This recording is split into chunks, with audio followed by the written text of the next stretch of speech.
Yang satu, mengapa diizinkan Tuhan perang dan kejahatan? Mengapa Tuhan izinkan?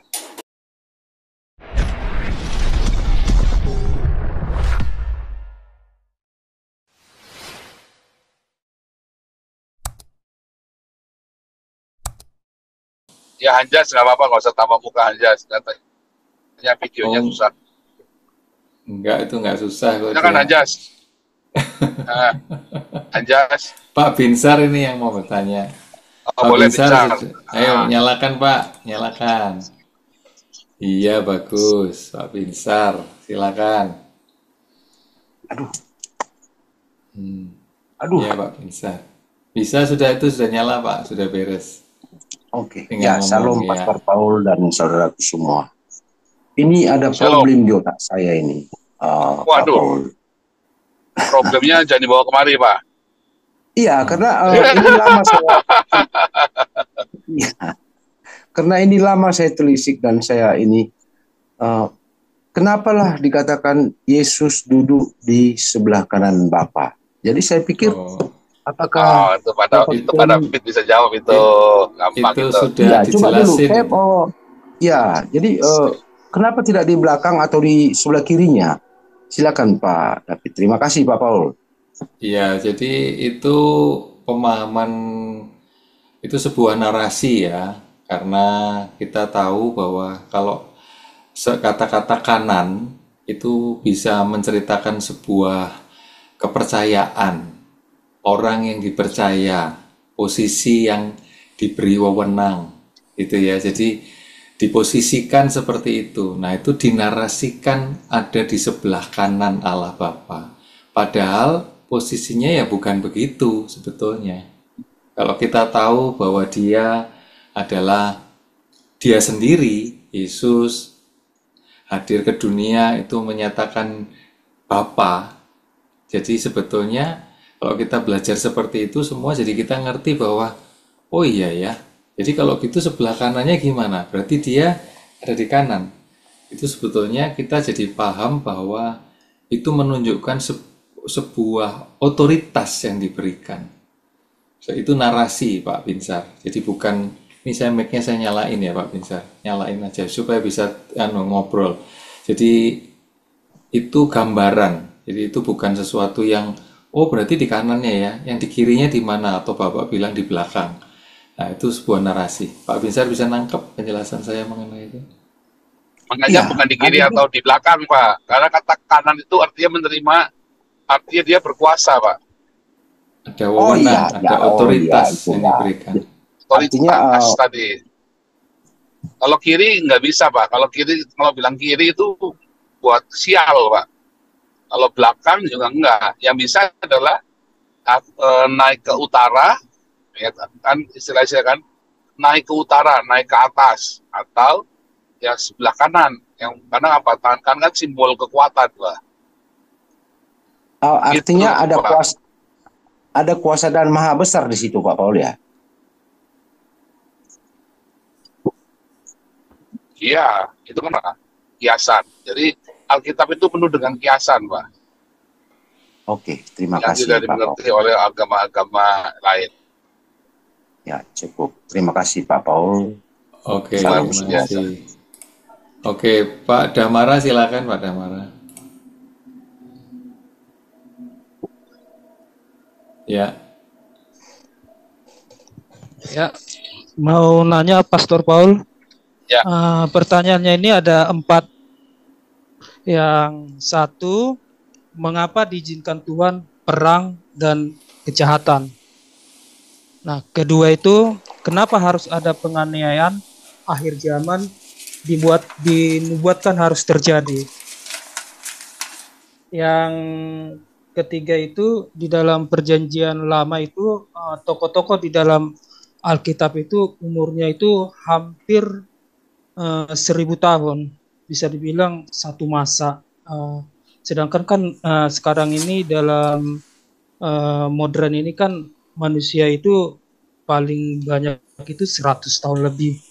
Apakah di dalam ilmu kesehatan kan kalau kita lihat rasa-rasanya tidak mungkin apakah ini sebuah narasi, apa memang benar-benar terjadi gitu, Pak Pastor.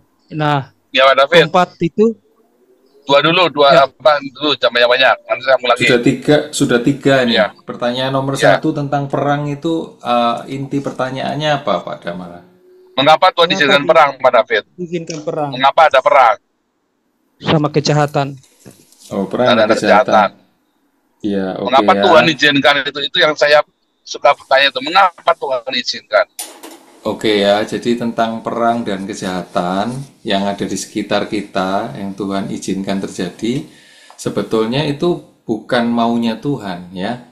Sebetulnya bukan maunya Tuhan. Saya kalau lihat seperti itu ibaratnya kita contoh ya. Itu yang saya pernah baca di sebuah buku literatur ya. Itu adalah tentang seorang tukang cukur ya. Tukang cukur juga pernah nanya yang dicukur tuh nanya kepada tukang cukurnya, kenapa kok ada perang dan ada kejahatan? Ya, terus tiba-tiba si tukang cukur ini dapat hikmat. Ini jawaban yang tukang cukur ini saya pakai untuk menjawab Pak Damara. Lalu dia bilang, apakah di luar dari barbershop saya ini ada orang-orang yang rambutnya gondrong, panjang, brewokan? Si tukang cukur tanya. Oh iya, kenapa? Ya karena dia tidak masuk ke dalam sini dan saya potong rambutnya atau jenggotnya. Gitu. Jadi itu sebetulnya apa? Itu pilihan kan? Orang yang di luar itu mau tetap gondrong, rambutnya berantakan, tidak rapi, tapi kalau saudara masuk ke sini dan mau dirapikan dan pendek dan sebagainya jadi rapi, bersih, bagus gitu ya. Jadi sebetulnya gambaran tentang Tuhan juga sama. Jadi Tuhan sebetulnya ingin kita ada di dalam damai sejahtera, sukacita, ya, ada di dalam kesejahteraan, semua disiapkan, semua ada, kebutuhan kita semua beres, ada. Tapi ternyata pilihan orang enggak. Nah ini yang disebut dengan hukum konsekuensi. Karena orang itu memilih yang lain, jadi akhirnya dampak pilihan dia, karena Tuhan memberikan kehendak bebas buat setiap kita manusia. Nah itu pilihannya. Perang itu juga sebuah pilihan yang dilakukan oleh orang-orang tertentu yang pembuat kebijakan untuk melakukan perang. Termasuk kejahatan, mau ngerampok, mau membunuh, mau melakukan sampai kejahatan yang sampai yang paling berat lah secara manusia, penganiayaan sampai mati pokoknya. Nah itu keputusan atau pilihan yang ditentukan oleh orang itu. Tapi dampaknya apa? Dampaknya ya terjadilah kegagalan demi kegagalan. Apakah orang yang merampok itu akan menjadi kaya raya terus dan sebagainya? Ternyata kehidupannya tambah kacau dan sebagainya. Loh, kelihatannya indah nggak? Indah kelihatannya, kaya raya, rumah megah, tapi kehancurannya ada di dalam. Yang kita tidak bisa lihat secara batinia, secara ketakutan, secara kekhawatiran, dia tetap ada walaupun dia rasanya penuh dengan semua secara materi gitu ya. Nah itu pilihan. Jadi kalau nomor satu tanya tentang perang dan kejahatan kenapa selalu ada walaupun Tuhan ada, itu pilihan Tuhan berikan kepada kita. Tapi Tuhan dengan Taurat itu memberikan kepada semua umat manusia yang baca maupun yang tidak, itu sebuah konsekuensi. Ya, saya senang ya di komunitas ini kita belajar tentang hukum konsekuensi. Saudara yang pura-pura nggak tahu Taurat, saudara juga dapat konsekuensinya. Yang dengar YouTube ini sekarang, saudara yang pura-pura nggak tahu firman Tuhan, saudara pun punya konsekuensi. Gitu Pak Damara, kira-kira. Yang kedua Pak. Ya, yang pertama Pak sudah jawab Pak Damara. Ya, yang Cukup kedua ya. Pak. Yang kedua, akhir zaman dan nubuatan. Itu pertanyaannya apa lebih spesifik? Kenapa harus ada penganiayaan akhir zaman dinubuatkan akan terjadi, harus terjadi? Oh, maksudnya 3,5 tahun itu kah? Zaman antikris itu kah? Ya, pokoknya kenapa ada persekusi aniaya Pak? Kenapa harus dinubuatkan akan terjadi? Nah, nubuatan itu sesuatu penting. hal. Oke, nubuatan itu penting untuk memberikan arah kepada kita. Kalau kita tahu Navy itu memberikan arahan kepada kita untuk siap kita secara mental sebagai komunitas, sebagai jemaat Tuhan ya, komunitas pengikut jalan Tuhan, kita dapat dapat navigasi bahwa arahnya ke sana. Makanya sampai kita menyatakan bahwa tidak ada rapture, itu membuat navigasi kepada kita untuk kita tidak berharap-harap yang kosong. Itu harapan yang kosong kalau sampai berharap sesuatu diangkat supaya kita tidak mengalami aniaya.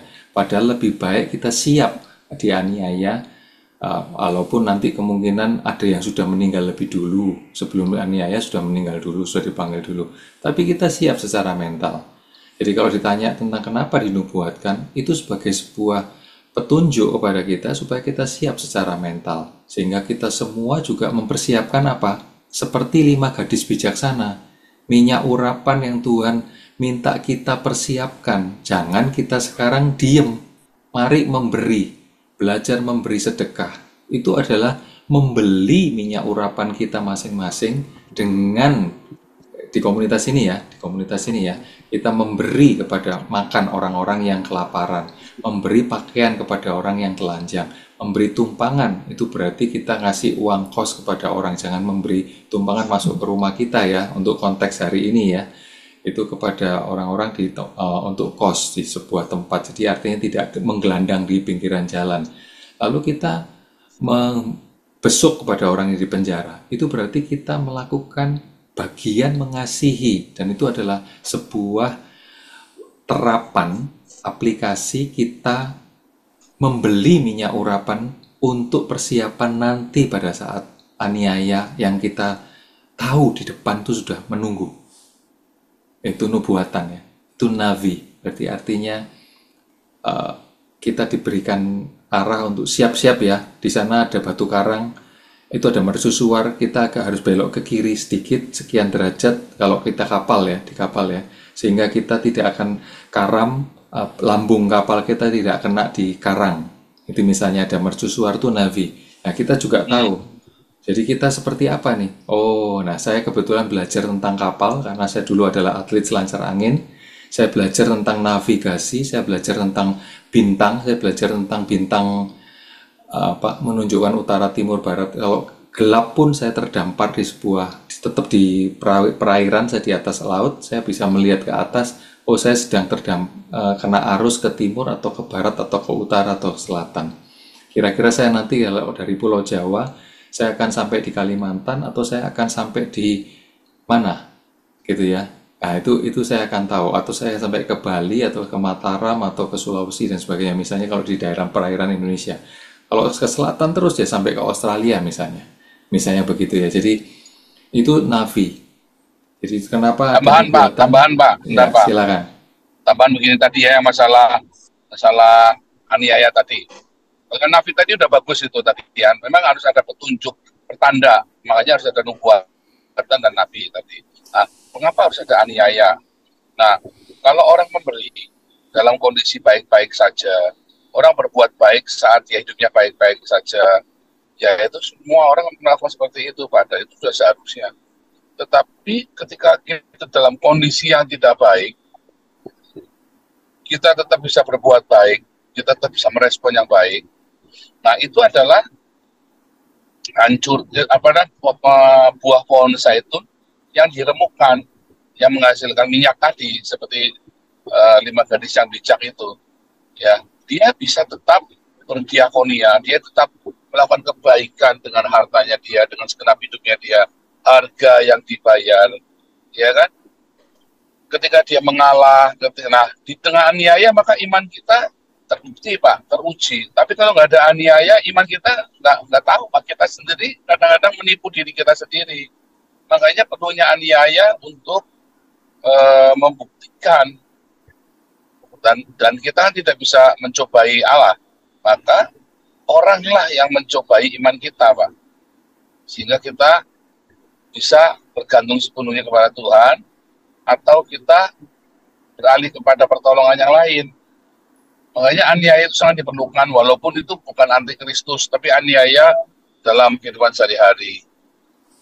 Siapa yang kita andalkan ketika kita difitnah, ketika kita dijatuhkan orang. Nah, dari pengalaman-pengalaman bersama Tuhan itu nanti akan mempersiapkan kita ketika kedatangan Tuhan Yesus yang kedua, Pak. Gitu, ini tambahnya itu aja, Pak David. Silakan. Iya, terima kasih. Yang ketiga. Yang ketiga tadi apa? Itu tentang tokoh-tokoh di Alkitab yang hampir seribu begitu. Kenapa umurnya panjang? Itu beneran umurnya ya? Panjang. Kalau itu beneran, itu bukan apa namanya, bukan ilusi, atau itu beneran, memang nggak sampai 1900 sekian, ada yang 800 sekian, tapi semakin menurun terus ya, sampai menurun terus ya. Itu beneran. Tetapi kalau ditanyakan mengapa umurnya panjang gitu, atau mengapa umurnya semakin pendek, pertanyaan Pak Damara apa? Iya. Kalau panjang, kalau panjang kan begini. Kenapa manusia di zaman itu umurnya panjang? Karena kan proses evolusi. Manusia itu ya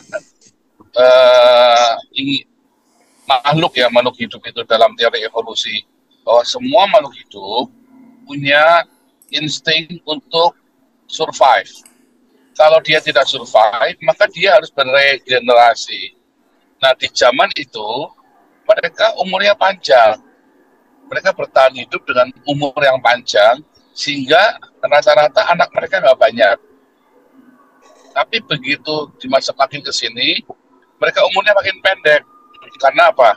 Karena teknologi yang mereka ciptakan, manusia menciptakan teknologi, hidupnya makin muda, maka umurnya makin pendek, dan kemudian ada kecenderungan survive di dalam perkembangbiakan, reproduksi.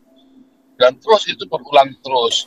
Makanya makin kemari orang usianya makin pendek karena dia sudah nggak perlu survive lagi untuk mensurvivekan kaumnya dia, family atau ordonya dia atau genusnya dia nggak perlu survive dengan menjadi manusia kuala lagi. Jadi dia sudah berevolusi. Jadi makin kesini umurnya makin pendek, Pak. Gitu ya, karena memang itu sesuai dengan teori evolusi survivor itu.